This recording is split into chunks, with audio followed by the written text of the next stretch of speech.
नमस्कार। देश में डिजिटल लेन-देन का चलन बराबर बढ़ता चला जा रहा है। लोग बड़ी संख्या में इस सुविधा का इस्तेमाल भी आजकल कर रहे हैं। लेकिन इसके बावजूद आज भी काफ़ी संख्या में लोग घर में कैश रखने में विश्वास करते हैं।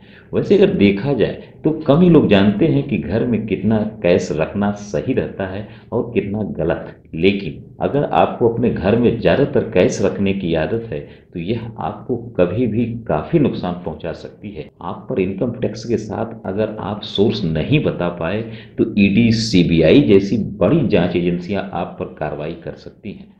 वैसे जो लोग व्यापारी हैं, शाम होने की वजह से उनको अक्सर अपने घर पर कैश रखना पड़ता है और अक्सर वो अगले दिन बैंक में जमा भी करा देते हैं। यह फिर भी ठीक है, लेकिन कुछ लोग के पास काफ़ी हद तक कैश होता है और इसे वह अपने घर में ही रखते हैं और बाद में पकड़े भी जाते हैं। बाद में जब कभी छापा पड़ता है तो वो मीडिया की सुर्खियों में आए दिन देखने को मिलता है। इसके पीछे अगर देखा जाए तो दो बड़े स्पष्ट कारण दिखते हैं।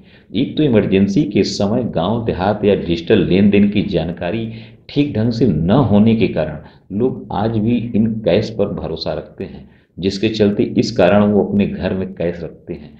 दूसरा, वे जो उल्टी सीधी कमाई करते हैं, चूंकि बैंक में जमा करने पर वह सरकार के निगाह में आ जाते हैं, इसलिए टैक्स की चोरी करने के नियत से वो घर में कैश रखते हैं, जिसके कई उदाहरण विगत वर्षों में देखने को आपको मिलता है। अगर कहीं आप भी घर में भारी कैश रखते हैं तो यह खबर आपके लिए काफ़ी काम की हो सकती है। हम आपको बताने जा रहे हैं कि इनकम टैक्स विभाग ने इसके लिए क्या नियम बनाए हैं, जिसकी जानकारी आपको ज़रूर होनी चाहिए, जिससे आप अपने को भारी परेशानी से बचा सकते हैं।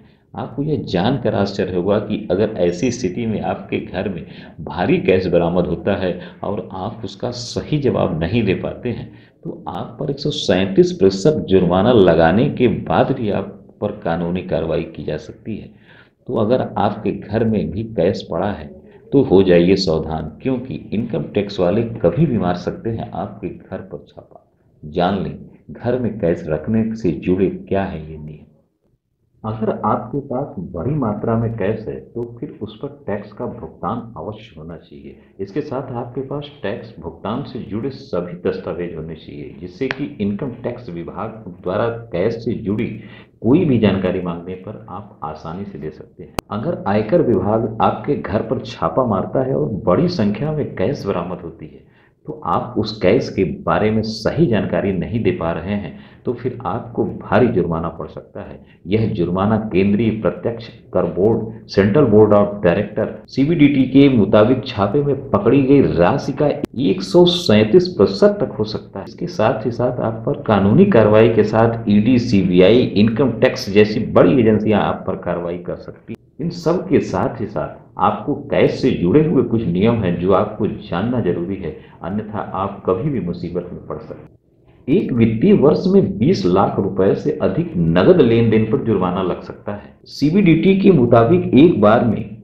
50,000 रुपए से ज्यादा जमा या निकालने पर पैन नंबर देना जरूरी है।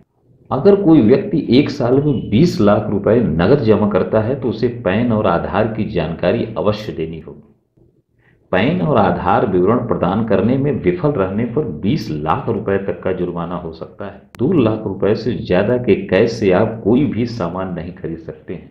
2 लाख रुपए से अधिक की नगद खरीदारी के लिए पैन और आधार कार्ड की कॉपी होना जरूरी है।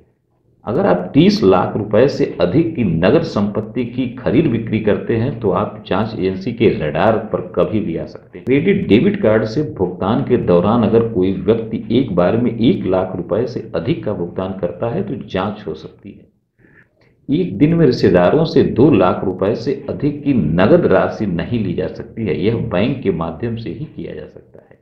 कैश में चंदा देने की लिमिट 2,000 रुपए तय की गई है। कोई व्यक्ति किसी दूसरे व्यक्ति से 20,000 रुपए से ज्यादा का लोन नकदी में नहीं ले सकता है। बैंक से 2 करोड़ रुपए से अधिक कैश निकालने पर आपको टीडीएस देना अनिवार्य है। इस तरह से आपने देखा कि आप घर में जितना चाहे कैश रख सकते हैं और इसकी जानकारी आपको किसी अथॉरिटी को देने की कोई कानूनी बाध्यता नहीं है, लेकिन इसके साथ ही साथ जो भी कैश आपने रखा है उसके कानूनी रूप से मान्य सोर्स की जानकारी व संबंधित दस्तावेज आपके पास होने चाहिए। यानी आपके पास वह पैसा कहाँ से आया है, इससे जुड़े कागजात आप अपने पास ज़रूर रखें। इस तरह से आप देखते हैं कि घरों में रखने की कैश की कोई सीमा नहीं है, लेकिन यह ज़रूरी है कि जो भी कैश आपके पास मौजूद हो, उसका पूरा हिसाब आपके पास होना चाहिए। वो कैश कहाँ से आया और क्या सोर्स है। अगर आपको हमारा यह वीडियो अच्छा लगे तो लाइक, सब्सक्राइब और शेयर अवश्य।